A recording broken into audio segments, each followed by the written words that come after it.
They're 24/7. Beautiful. Thank you. Welcome, everyone. I call the Committee of the Whole to order for its November 24th meeting. Thank you for joining.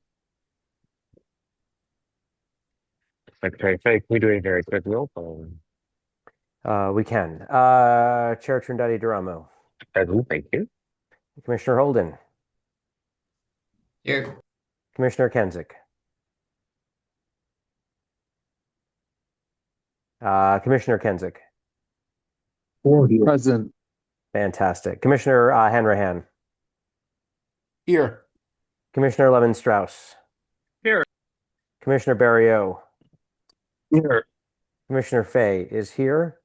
Commissioner Harris is not here. Commissioner Sycamore is not here. ZPD Chair Brandt. Community Here, Engagement sorry. Chair. Community Chair Hewling. Here. All right. With 9 of 11, we have a quorum. Thank you very much. Deeply appreciated, everybody.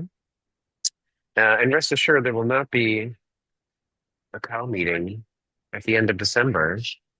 Oh, So this God. is very likely our last one for the calendar year, barring some volcanic eruption that we have to deal with. Which is why the first item on our agenda is to pre-discuss scheduling a January meeting for the commission itself. The commission has the job to fix the schedule of its meetings, so we'll take care of that at our meeting on the 4th. But I wanted to at least have a quick check-in with everybody about the date in advance. We don't just hash out all the business live on the floor. First Thursday is January 1st, not a great day for a meeting, so I think it would follow that we meet on January 8th. Does anybody have anything pressing or another idea we need to take into consideration?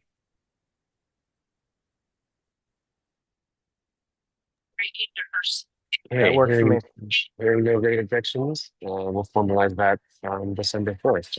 Thank you all so much. Which means, just to be clear, that this will be a meeting with elections for officers and chairs, as well as a bunch of normal business. Very good. Thank you very much. Quick point, next on the agenda is guidance on committee meetings in January. I don't actually have very much guidance other than you probably could meet in January if you have business to transact. It's always a bit up in the air whether committees meet because the chairs will be, of course, re-elected or elected anew at the January meeting. So if your committee meets very early in the month, you just have total discretion how you want to navigate this, really. I think like ABCR might be sufficiently busy that they need to have a meeting, although they don't meet that early in the cycle. Navigate it as you will, is I guess the bottom line. But given that workloads are generally pretty high, I would say I encourage a meeting if you're 50-50 on it. Commissioner Holden. Sorry, can you just repeat what day the ANC meeting is going to be? The 8th. So if it's the 8th, then that happens technically before all of the committee meetings. Okay, nobody's in the. I should look at the schedule at the cycle. Well, I'm looking at December. I'm on the wrong right. month. So your committee might meet the night before, right? Yeah, so it would be the 7th is typically, do we do the 7th or we do the second one? I don't even know when I meet. I'm all confused looking at December. Wow.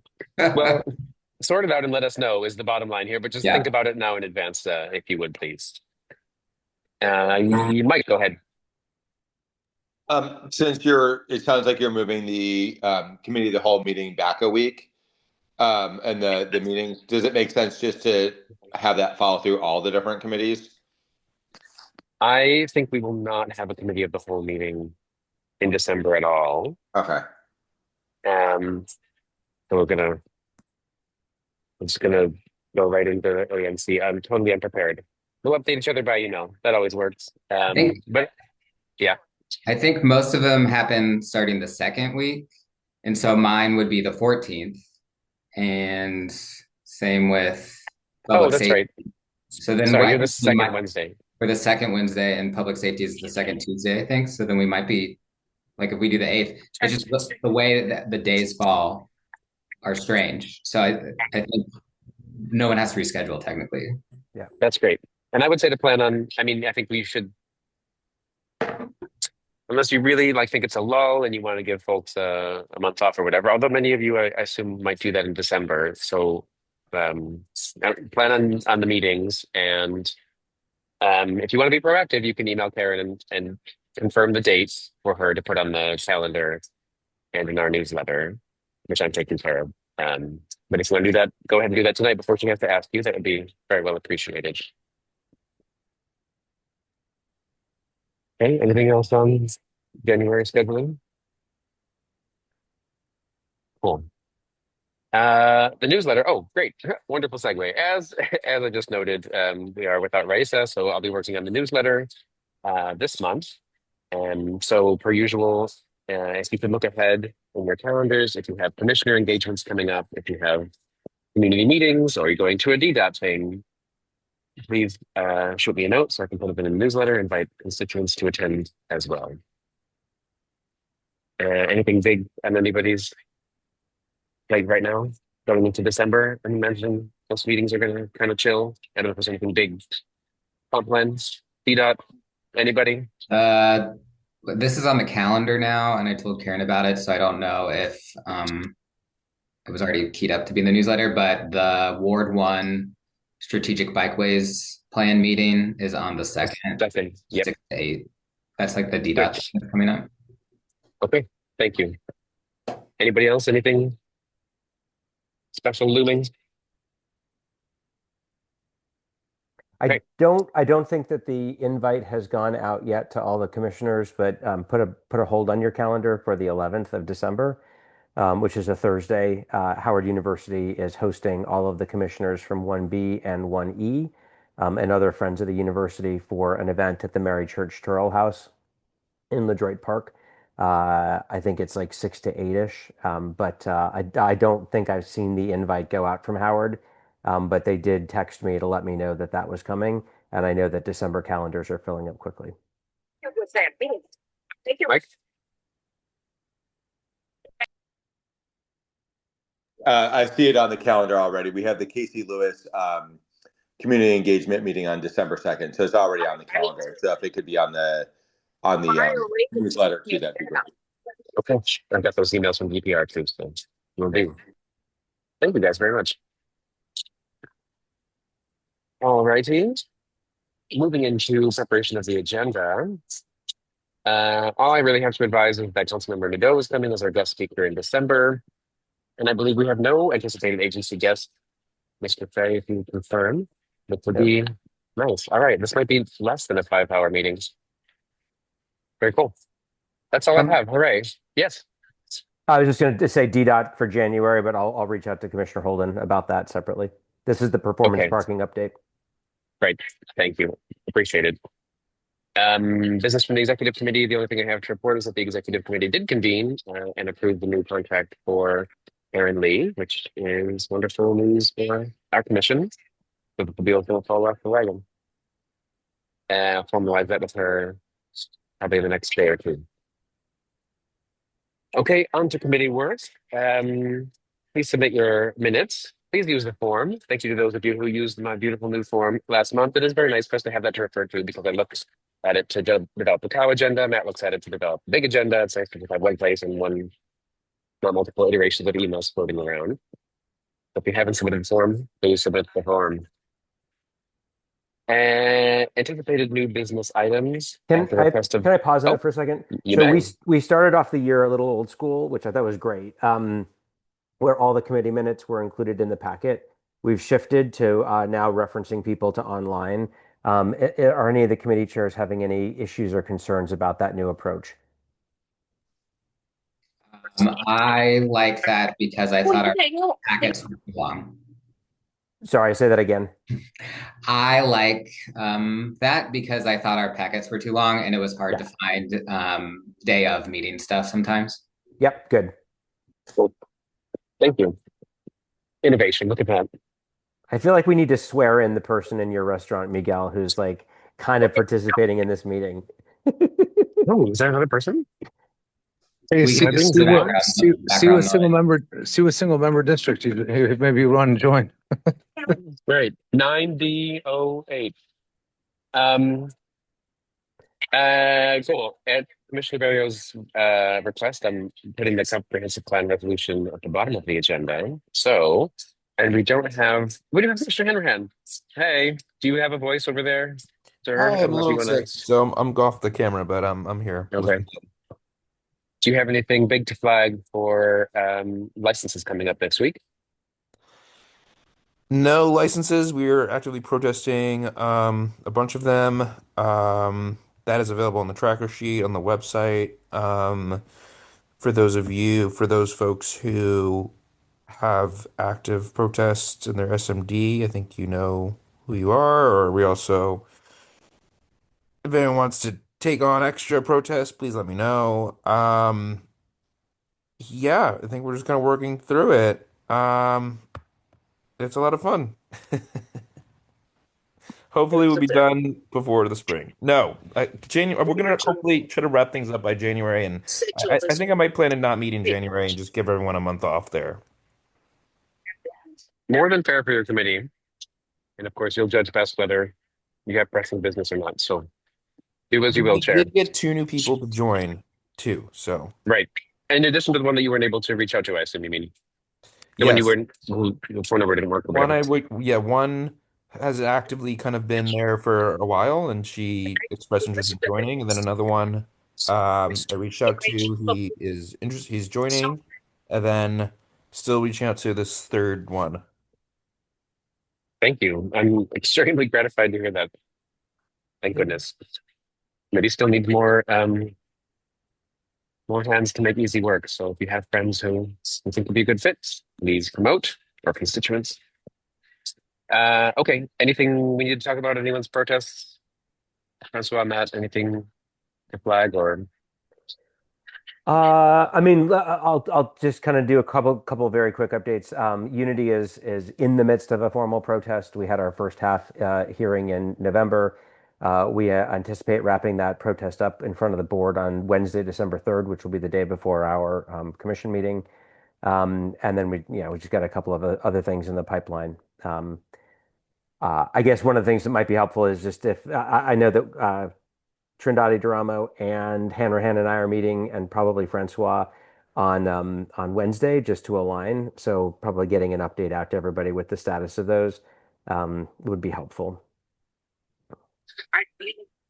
okay, great.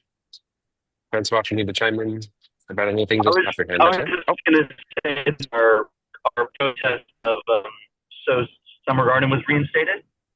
So putting that on folks' radars, going to get hearings and try to work through that. Also in the midst of trying to schedule a sound test with SOAST so that we can figure out what an acceptable decibel limit might be so that we can ground our negotiations in fact. hey, your signal's pretty bad, but if you can say a little bit more about how you're arranging that, I'd be interested to hear. Sorry, yeah. Can you hear me better now? Yeah, yeah. Okay.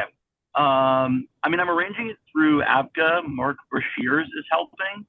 I need to follow up about it, but I'm hoping the neighbors who are being impacted can help organize some of their fellow neighbors so that the APCA investigator can come.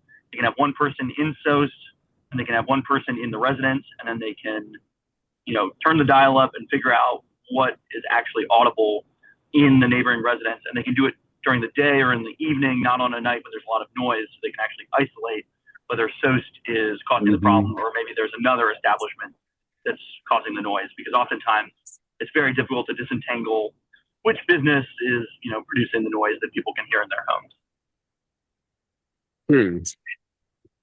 Okay. Just to be clear, this is like with an inspector, right? It's not like they don't have a sound engineer or something that they No, that they though bring in. SOAST said they would hire a sound engineer to assess where there might be leaks in the structure. Okay. Remember that we do have the referral from Flash and other operators of a sound engineering firm that they like. It's the one that we passed along to first. So if you need the names, let me know. Yeah, why not send it over? Same. The owner said that they've been trying to work with some different folks, so why not? It can't hurt. Okay. Thanks. Thanks very much. Cool. If nothing else for ABCR, quick read out from community engagement, please.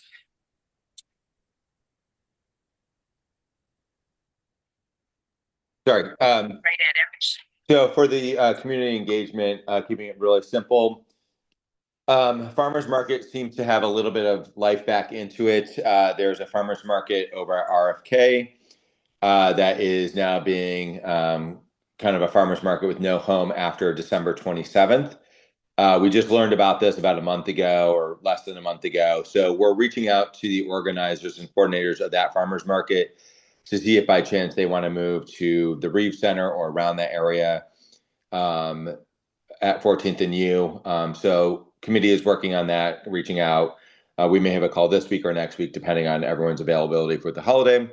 We'll keep people posted. The other big thing that we're two other big things. The African American Civil War Museum, and I don't know, and I'll defer to the committee, and this could be new business or discussed at a later time. But if we want to do a celebration when they get the grand reopening, what is, I guess, is there a budget that we want to apply to for the ANC 1B towards that? Is there something in specific that the committee would be excited to sponsor or donate toward on that to kind of celebrate their grand reopening? And again, no decisions on that, but it'd be helpful if we were given a little bit of guidelines in terms of what would be the best use of funds from ANC 1B if we want to do any, and what that dollar amount would be, and then we can coordinate around that. Same with the Duke District banner celebration.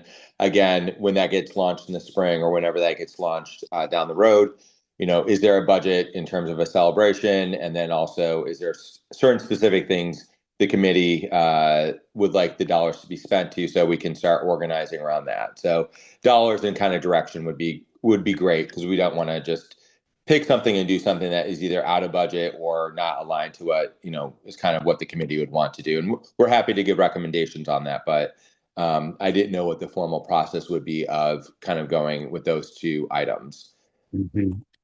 Great. Let's you and I connect before the 4th. Okay. A couple ideas that the museum has floated that we should talk about internally. So thank you for bringing it up. And yeah, of course, we'd have to approve a budget for anything like that. And then meeting. Yep, and then also we'd want to make sure with those include the appropriate SMDs and stuff like that, so that everyone, some of these are more ANC 1B wide, some are Ward 1 and citywide, but just making sure that we follow a process. We did get another grant application. It was kind of put in late in the game. It was in my neck of the woods in LaDroit Park. It was with Common Good City Farm. They're doing a holiday fest, which they do every year. Some years they've gotten grant. Sometimes they've applied for grant funds. Sometimes they've forgotten to. I reminded them to make sure they get their application in. They did. It went to the committee, got feedback. Looks like thumbs up. So we'll be presenting that to the whole commission. What is the formal process on that? Do I want to send out the grant application to Karen and she can distribute, or just let me know? This is the first one that I've been handling on my own. So if there's a particular process the committee would like me to follow, that'd be great. And then to follow up on that, part of the community engagement standard operating procedures is that we're to create rules and guidelines for these in the future. We'll keep it fairly basic, but we would like to create something with the committee so everyone feels good about it. What people had recommended is that we try to get at least one event in every SMD for 2026. So we're going to do a little bit of research to see who had, community events or block parties or something that used ANC 1B funds to support and grant funds, and then we'll work backward from there. But the goal is to kind of go as broad as we can across the commission, and then we'll be creating some rules for discussion. But we'd want the committee to support those and then agree upon them before we implement them. So those are the main items. And those guidelines, you haven't started developing them yet, right? Well, there was some talk about it. Like, do we want to put per organization, it's one grant per calendar year? How we want to do that? Is there a maximum that we do? Is there a standard amount that we do? Do we put a max on, how many grants per SMD? stuff like that. Like, do we want to, kind of formalize a little bit so that there's some rules so that we can proactively go out there and try to get, people excited about block parties or community events or whatever. And then there's some other rules that the OANC has just out there generically, or I guess not generically, but like across the board that we'd want to just make sure we as a committee we're all on board with like how the funds can be spent, who are eligible for the funds, who are not, kind of the general guidelines around that. Right. Okay, very good. I'm checking the community engagement page on the website. Well, I'm sorry, I mean the sponsorship page on the website. I think, yeah, we still have a section there marked forthcoming. So, okay, we need to get something going there. In terms of getting the Common Good Farm grant to the commission, I think it doesn't need to be any more complicated than putting something. I guess it's like put a little summary in the agenda packets. We don't need the like 6-page application, I don't think. And the committee's recommendation. Essentially treated as like an outcome for test, basically. Thumbs up, thumbs down. What was the vote in the committee and the documentation?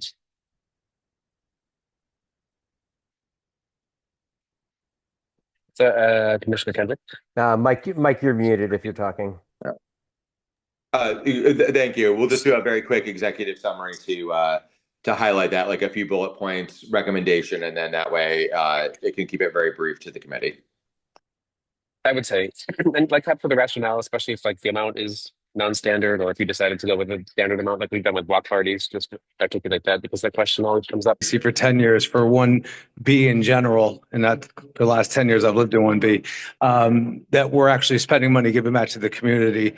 So it is really great that we're continuing to do that. And I just love every commissioner on this commission that they're, promoting it and trying to help out people. So I just wanted to commend you on that and asking those questions. That's it. Quick.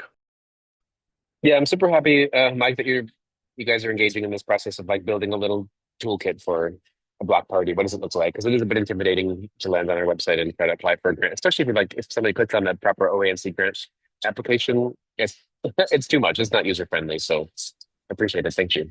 Yeah. Okay. Thank you very much. Economic development. Any top lines? Yeah, quickly from this month. We had a member of Deputy Mayor Planning and Economic Development's office come and give an update on the Reeve Center. The short story is they are still working with the development partner on a development agreement. They are not moving quickly. They've acknowledged that they don't anticipate having an agreement on something probably in the next couple of months. So we're looking at something earliest in early 2026. That would then be made public. It would be subject to public review and feedback, including ANC feedback, and then it would go to council for their vote of approval. So it's gonna be some time before there's any action at Reeve Center. We did raise the question about DGS's role in ongoing maintenance because there's a lot of concern about the lack thereof now that the site has been vacated. Mike, to your kind of point of putting a farmer's market there, I think there's going to be some open space at the Reeve Center for a couple of years. So, be great to be able to put something there that brings some life and energy. I attended the Office of Planning meeting to kick off phase 2 open house that they hosted last Saturday.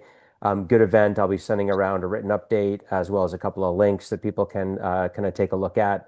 The Office of Planning is joining the Economic Development Committee either in January or February to present an update on where they are. We're looking for kind of baseline data. What are they kind of planning for in the future? And then what are the key insights that they're getting, as well as understanding specifically what kind of engagement events they are planning to host in the ANC area.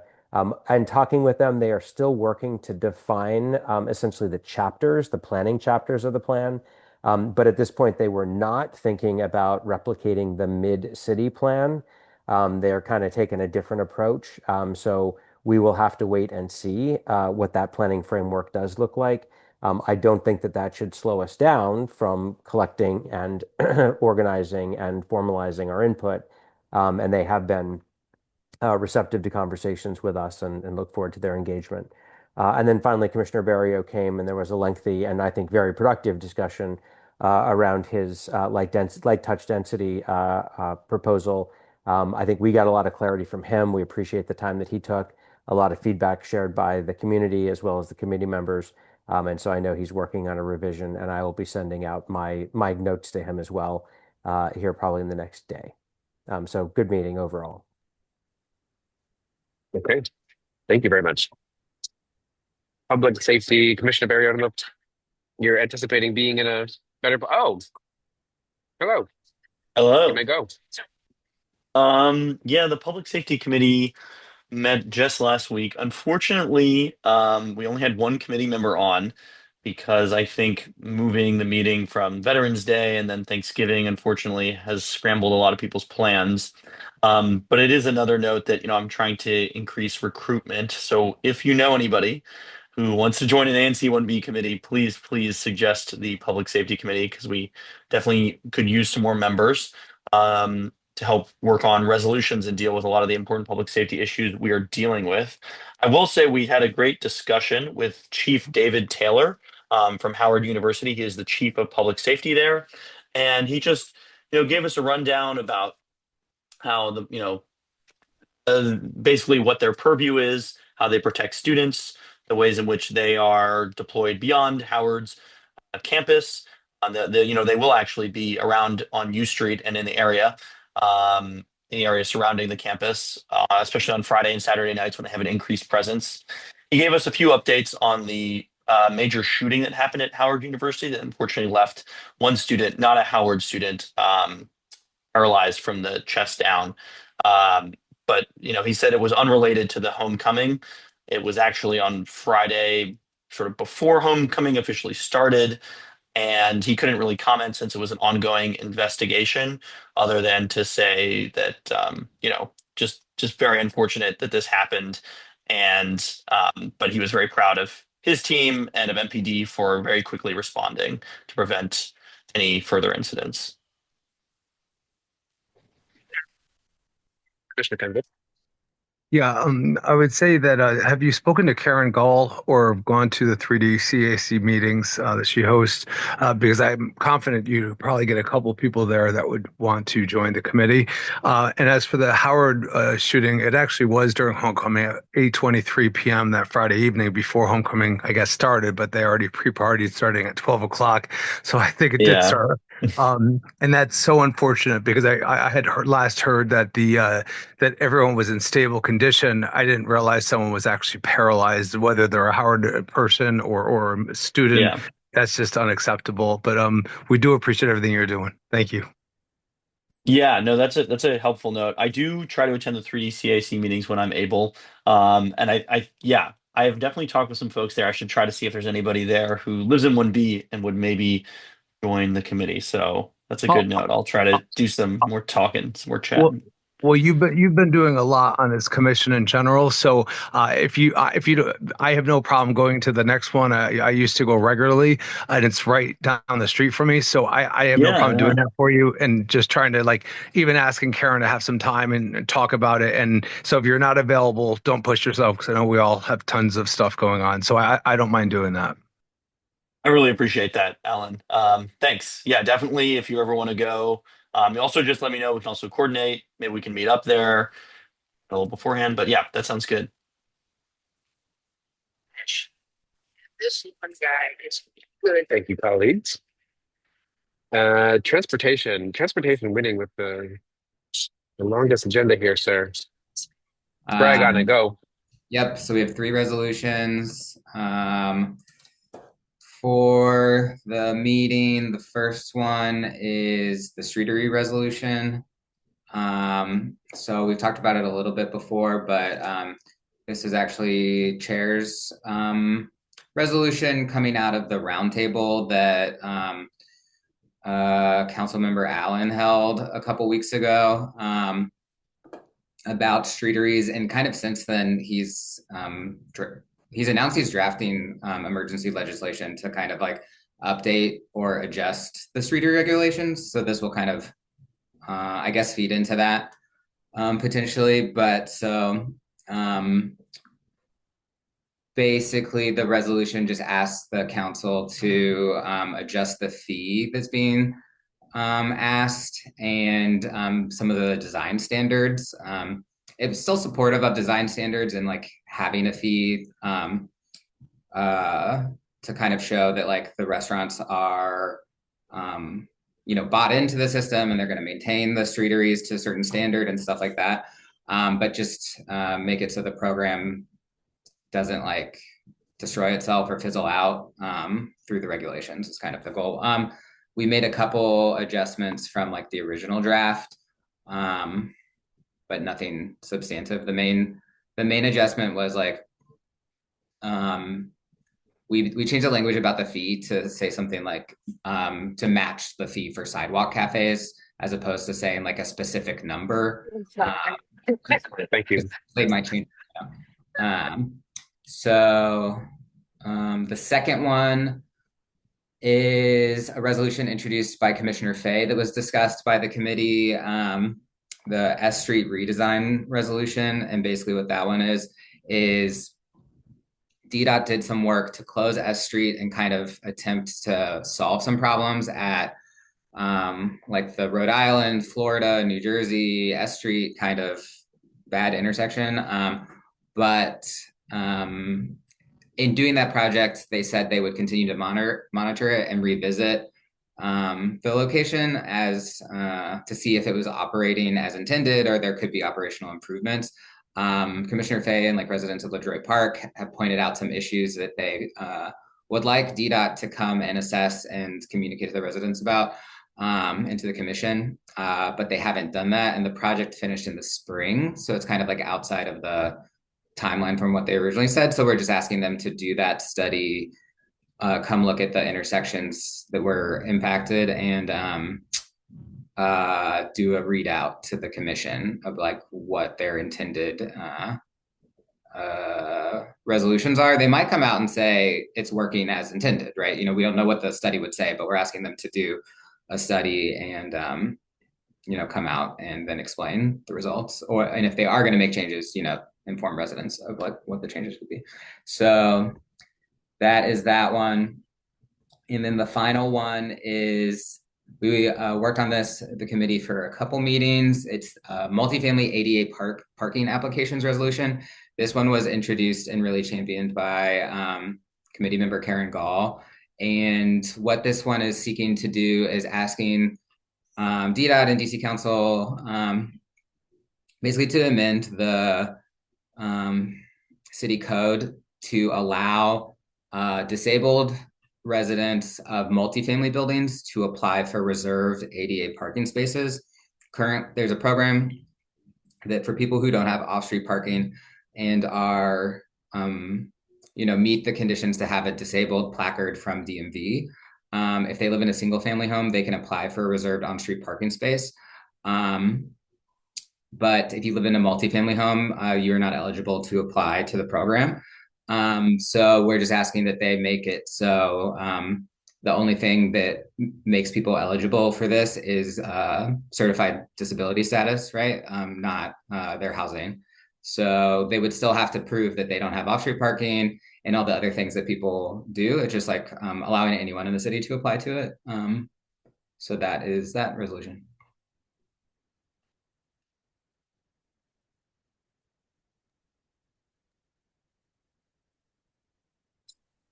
And we had a really good discussion with DDOT about the U Street bus priority project.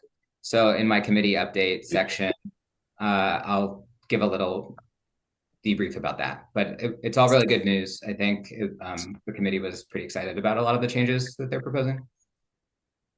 Okay. Timeline, any more favorites? The coolest change actually is what they're planning to do at 16th and U. Oh, right. Yeah, so they're gonna at Vermont and 16th and U, two of the like harder locations for left turns. They're gonna add dedicated left turn lanes, which should help with the queuing and like the dangerous turns that people have to make. So they're gonna change the signals, have left turns, which should help. But then even cooler at 16th and U, they're gonna like reconfigure the intersection so the southbound New Hampshire slip lane will be closed. So they'll make it more like a traditional four-way intersection, which should make it better. Did everyone leave? What's happened? Oh, man down. Everything Go kind of ahead, just Mike. Yeah, everything just Steve. kind of shifted around. Yeah, I don't know if anyone else had issues, but it went out for a minute for No, me. mine disconnected, and so you guys, since I was the Karen ANC 1B office lead, you guys probably got disconnected for a second. Yeah, Okay. yeah, yeah. I didn't hear really what Matthew said. He was talking right about Karen's information, or Karen, what had Karen Gal had proposed, and then that's kind of the last Oh, thing I that heard. long ago? Elizabeth had already said that ahead of but we were going to be there, and I'm like, No, Miguel, well, at least I got it for Miguel, the go 16th. on mute. I lost you at the U What? Street bus update and the exciting at Vermont Avenue. Right. Okay. Left turn lanes, dedicated turn lanes for 16th and U and Vermont. And then at 16th and U, they're going to close the southbound New Hampshire slip lane. So it'll be much safer to cross the street. Right now, that's like that maneuver that people make from going like westbound on U Street. They'll like turn like maniacs to go down New Hampshire, and it's really scary. So it was that could Very be a familiar. pretty big improvement to the corridor. And there's other Roger. stuff too, but we can talk about that at the meeting. Good. If you could have that little schematic to share on your screen would be lovely. A little bit up for us to see from you. Very Yep. clear. Mike, go ahead. Yes, this is for transportation. One thing that we're working on, and I don't know if this is citywide, I'm assuming it is, when WMATA did their better bus route, they consolidated some of their bus stations, bus stops. So they, I think, eliminated close to 300 in the city, 500 throughout DMV.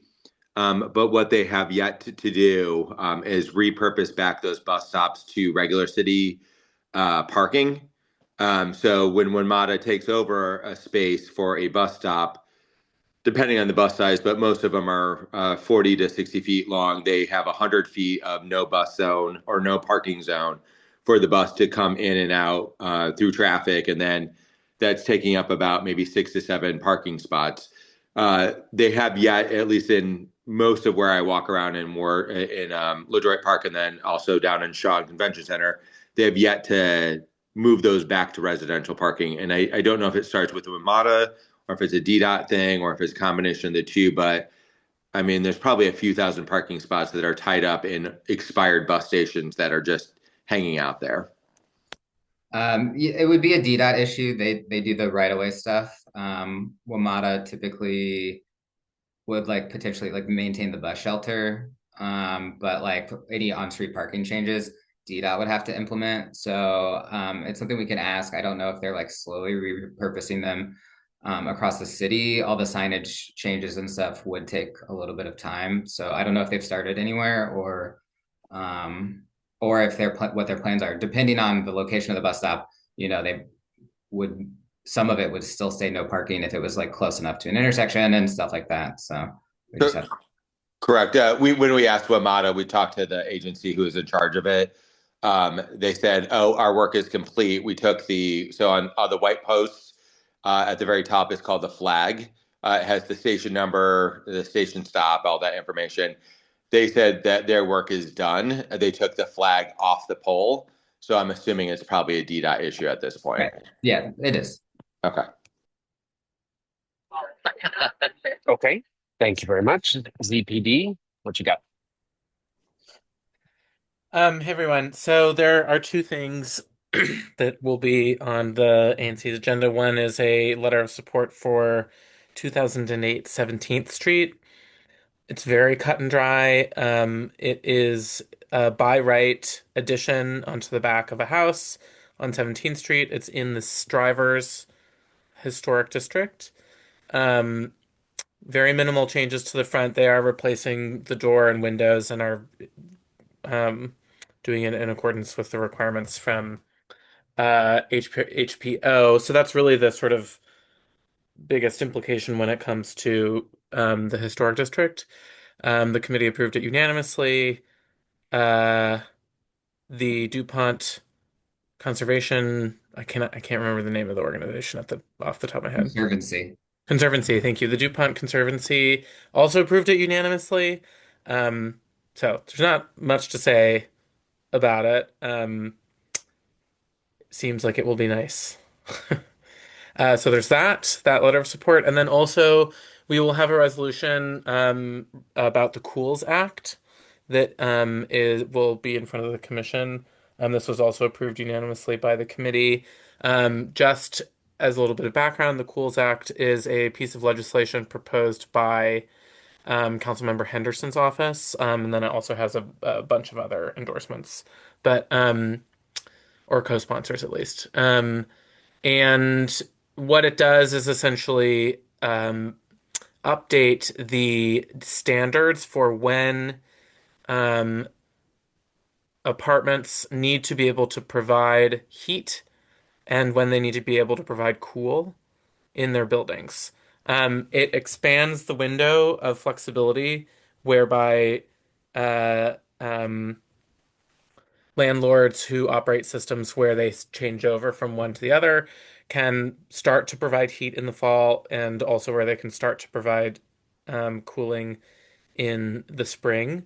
Um, and then it also sets some additional temperature standards.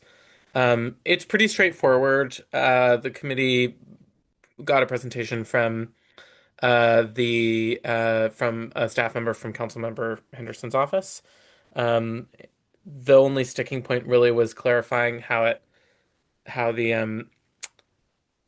the Cools Act would not support community Hey, members who have Kristen, not to interrupt you. I don't know if something happened again with our Zoom, but the last thing you said was the support for the unanimous support. It was the last of the three things you were discussing, and that oh, was the got it. last. Yeah, I don't. So I'm not sure if other commissioners. I already know I was on the call, so Yeah. I'm good. But I don't know if the other commissioners got I to will hear. rewind really quickly. Anyway, the whole point of this is it's very straightforward. The only thing that the committee brought up was whether or not the Cools Act could incorporate specific language about people who are medically fragile. And the conclusion is that we would adopt language into the resolution that I'm currently working on with one of the committee members that asks the council member's office to explore that, but doesn't mandate that it's added to the legislation. So, Right. So you said you were doing something. Okay. the other thing I'll just add is that we have added two additional committee members. Um, I know that there's like probably four other people who've said that they were interested in the ZPD. I think these people have also said they're interested in other committees. Um, So I can check with Karen about this. I have not reached out to them because I think we're in pretty good shape when it comes to new committee members. Um, and so if they only said they were interested in ZPD, I will reach out to them. But I think it's likely that if I remember correctly, they said they were interested in other committees too. So Yeah, we Double had check, please. someone who was Nope. interested. I was trying to sell him Abaker over ZPD, so oh, I appreciate that, Christian. Thank you. I won't take it personally. Oh, Full the committees other get low. thing. Yeah. Well, this isn't necessarily related to the committee, I guess, but I was planning to invite the Office of Planning to an upcoming, not December, but to a January, February committee meeting to discuss the comp plan. I don't want to do that if they're also coming to the Economic Development Committee because that feels like we're asking them to come to lots of things. So I think it's just a prompt for us to revisit the conversation about the joint task force or a special committee. I can't remember which one was for the comp plan. Mhm. Yeah. Yeah. A little more simply than that, you can also, have your committee members. They're obviously welcome to attend Yeah, the opposite I committee, will. or you're I welcome will to. do that too. Yeah. You can also plan a joint meeting. I mean, I guess it'd have to obviously would not be on one of your committee's regular schedule, but that's a fun thing to do too. Yeah. Alan, go ahead. Yeah, I was just going to add to the Coles Act too that some people might not understand how the operations of building works. I'm just trying to help. Some of the older buildings, when they change over to from cooling to heating, typically around April 15th here in DC and October 15th for heating, they can't just switch it back and forth. So that's why we were having the discussion that for dual systems in buildings that can do that, that would be helpful. But then also for special needs individuals, that the landlord could work with them to try to help something along the lines to make sure that these individuals are comfortable. And to the Chair Brandt's other point was that it's going to be in what we're writing, but one of the other committee members, Jason Bello, he had said that really this act is to overall, we want to get it pushed through. So, although we want everyone, including people with disabilities and everything, we just know if the mayor does not, or I'm sorry, the council member does not like add that to it, we just don't want everything else to fail because of that, so that's why we're putting it as a line item. Yeah, and just to be at an even finer point, the act gives more flexibility to land. This is the way that the council member's office built it, which I'm slightly skeptical of using this framing, but it worked, I think, is that it provides landlords who want to change their heat over sooner with the ability to do that, so they're not butting up against regulations that prevent them from changing it over sooner. I don't know how many landlords there are out there who would do that. I'm sure there's some, but it just gives more flexibility to property owners to adapt to changing temperatures, really. It doesn't actually change any specific requirements about the temperature that it has to be set at. It just expands the window at which it can change over happen. Thank you very much. Secretary Fay, I'm realizing I forgot to ask you something at the top, which is when would you like to send out the agenda packets this week, the draft agenda packet? Usually it's Wednesday evenings. If that's something up too close to the holiday to you, maybe we set a little bit of an earlier deadline for you guys to submit draft resolutions and other material.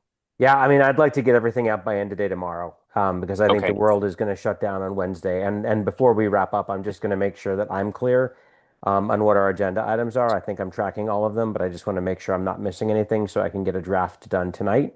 And right. then for those of you who, don't have to put up with this at home, Miguel and I tend to do a lot of back and forth over about a day to make sure that everything is there. It's a good time. So if you haven't submitted the committee chair form, I will reiterate. Please submit the committee chair form and drafts of resolutions. I think there's no reason that any of these resolutions can't, like you guys all have them ready now, right? They've all come out of committee, with the exception of Francois with the density resolution, which I know you're still tinkering with.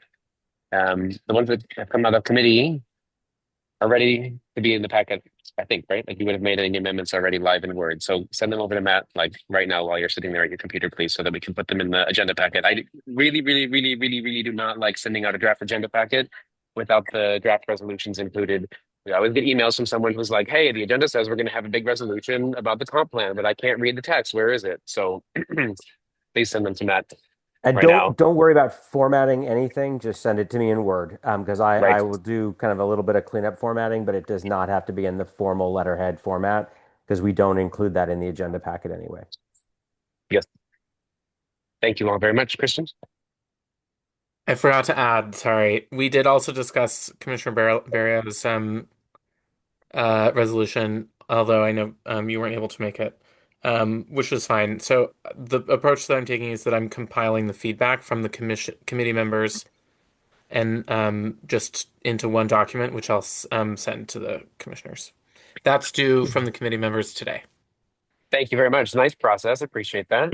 I did nudge you both if you thought it was appropriate, Christian and Matt, to do that so that we have I would like us to review in writing in some format the feedback from the committees. It seemed to me that it was a little too heavy a lift this time to ask you to characterize in your committee report everything that your committee thought about that resolution, since it's a media resolution. So just do a paragraph or like a few bullets of the principal points that were raised. I think it'd be nice for us as commissioners to read that in advance of the commission meeting, not just try to read it all live and then And try to adapt. Chair, what I've seen and research I've done, technically all of 1B has met the standards for low income housing. Not saying maybe we can do more. I'm just saying right now, so any of the committee members or anyone in 1B who is saying, oh, this is going to take away from this and that, actually, it won't really impact 1B at all. Not saying we don't care about all of DC as a whole, but that's why Francois is doing this. He's obviously not doing it just for 1B. So that's something just to note before we go into the meeting, that it's really not going to impact the changes here in 1B where we represent. Thank you. On that segue, Francois, we've got 5 minutes left. So allocate your time between that and the mural project, if you would, please. Yes, of course. Thanks for giving me 5 minutes. And I don't even know if I'm going to use all of it. I was just going to say, I really appreciated everybody's feedback and like really thoughtful discussion at the last commission meeting about the gentle density resolution. I've tried to listen to folks and really hit the pavement. I had a meeting with a handful of commissioners after the Veterans Day event about the resolution, and I was able to attend the Economic Development Committee meeting where I spoke with a lot of community members and been interfacing with folks outside of committee meetings as well. And so, I pretty much have the latest version done. I'm gonna try to submit that tonight. A few words might change, but the focus remains the same on trying to make it possible to build gentle density in the district, primarily row homes, townhomes, small homes, and ADUs. Which I think is really important because we need more family-sized housing in the district. And I just want to be clear that I think the language of the resolution very much supports that goal. Some of the feedback I got was that we won't want to get too particular because none of us are expert planners, and I totally agree. I really hope that this resolution can send a signal to the Office of Planning that this is something we really, really care about and that we want to be implemented by them, given their expertise and their knowledge. So, the last thing I'll say is just if anybody has any comments or questions or wants to chat about it, like I'm always available. You should have my phone number. It's in my email signature, but feel free to give me a call and ask me some questions about the resolution. Happy to chat before our meeting next week. And then one quick question is just because the group should hear this. Has Greater Washington had any involvement in this at all? So I have spoken with Alex Baca, who works at Greater Washington, about the resolution. I have been the one that has like drafted it, and it's not like a resolution sponsored by them. Um, there are a variety of citations in the resolution from a bunch of different sources. I think there's one from them because they did a poll of the district to see whether district residents support allowing 4 units by right, which that poll found that I believe over 60% of district residents supported that across, racial groups and across geographic areas in the district. So yeah, does that answer your question? It does. I will be bringing a factual sheet on Greater Washington during our meeting, which I'll be reading through, just letting the people know exactly who they are, everything about them. They're a lobbyist group, like a lot of other lobbyists, which we need. That's fine. But I want to make sure people understand where their money comes from, which I have the information for that and all that good stuff. Because I think sometimes people don't realize, they're based in a corporate office in Arlington, Virginia. They have a corporation. It just sounds so great, Greater Washington. But sometimes I just want everyone to really be aware, including our own commission, of where they get their monies, and just some factual facts that's not negative or positive towards them. It's just facts that I'm going to make sure it's put out there and entered into, into the dialogue that evening. And then there's also an article, I'll forward it around because the Economic Development Committee has been pulling a lot of different references and resources. But there was an article about, I can't remember if it was light touch or gentle density, in line with what Francois has been talking about, that was published in Greater Washington on Tuesday, the 18th, that was authored by two fellows of the American Enterprise Institute. And I think there's a lot of conversation going on around that. So I think Yeah. And I do want to say full disclosure, while I am doing this purely in my commissioner capacity, and I am the one writing the resolution, I do work in housing. I am a research analyst. I do work at the American Enterprise Institute for the Housing Center, but they are not in any way involved with this resolution, and this is purely in my commissioner capacity. But it is an issue that I'm passionate about. It's one of the reasons why I got involved with the ANC. And yeah, just saying that. Okay, we look forward to version 5 coming out. Appreciate the rounds of edits and the amount of sharing you're doing as early as possible and as much information as possible. Always makes the best outcome. Tell us in a minute, if you would please, about the mural project on 9.5 Street. Yeah, so I don't have any too many updates, unfortunately, but basically I'm hoping to help sponsor some murals on and around 9.5 Street. I have a neighbor who's very interested in trying to have a kind of block party where neighbors can come and help actually paint the mural. So ideally, we'd have an artist who would sketch it out, and then neighbors could paint it so they feel some ownership over it. We're still figuring out the details. And honestly, there's a lot of people that want to work with us and help us. So that's actually been more work than I thought, just dealing with all the people who want to help. But I recently spoke with the owner of Cafe U, who's a mural artist. We're speaking with Lisa Marie Thalhammer, who did the little gay pub mural and the one next to the Sunoco on 7th Street, I believe. And yeah, we're also going to speak with the basically the project manager for the NOMA bid. So she's the woman who was in charge of Alethea Tanner Park and the murals they put up there every year. So she probably knows the most about murals of anyone in the world because they have so many murals there and they do a huge event for it each year. But yeah, at some point I will be coming before the commission to request some funds to help support that. I'm hoping to get the neighborhood involved. It sounds like we can raise some money from neighbors as well to support the murals. And then I'm going to be exploring whether there's any other funds through district grant programs or other sources that could help support the murals. So if you know of any funds that don't require many years of submitting forms and filling out paperwork, I would love to be connected with those. And I think it would be a great way for us to leave a real physical mark is the last thing I'll say. Say that our commission, we can point to a mural and say that we helped make that happen. Oh, you're muted, Miguel. Crap, I was sharing my brilliant idea that they do like a recreation of the Last Supper or something famous, but they put our faces in instead of, so then we leave our mark. We're there forever. Yeah, maybe no portraits, but Cool. Thank you for running that by OANC, by the way. Appreciated that check. Yeah, they gave an interesting answer. We'll talk about it later, but it sounds like we can support the murals in various ways. Right, it was interesting. All right, we'll work through it. Anything else before we break? Yes, sir. Last thing. So I just want to clarify, and I appreciate Treasurer Lemonstrauss responding back to me. I just talked to Secretary Fay about it. I'm not trying to push people. I know we're in November and we have time for for re-elections and everything. Oh, excuse me. So with that said, the thing I'm just thinking of is, as you know, Chair, you're looking to run for council, which I'm very excited for, and I'm going to be supporting you 100%.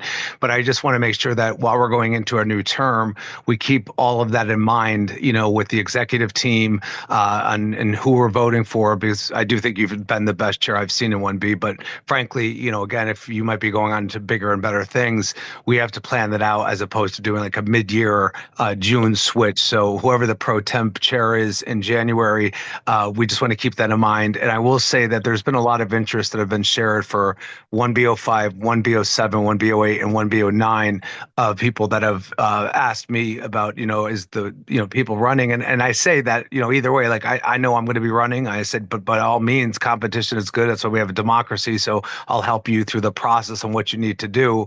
But I do think that it's only fair if we kind of know by March or April, hey, we're not going to be doing this next year.